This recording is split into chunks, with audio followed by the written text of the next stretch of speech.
There is not an environmental hazard that currently exists out here. That's Mark Delden, Macomb County's Chief Deputy Executive, talking about Freedom Hill and Sterling Heights. It's a response to Warren Mayor Jim Fouts raising concerns about an environmental danger at this site.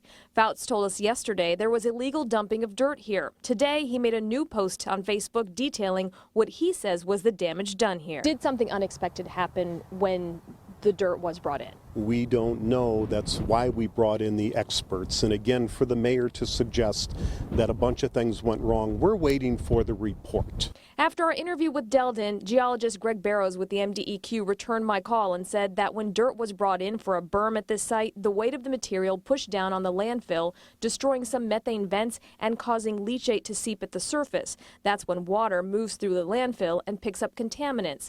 Barrows says the system was compromised and will have to be reconstructed, but at this point, there is no impact to the environment or threat to human health. Fouts returned my call late today and insists there was a cover-up. That's nonsense. Cover-up of what? The only thing we were trying to cover up was some of the low-lying areas. But until we see in writing what the analysis says, what the report says, I can't draw those conclusions. Do we know that there's some broken vents and some missing trees? Yes, and they're going to be fixed. Does the berm perhaps need to be regraded?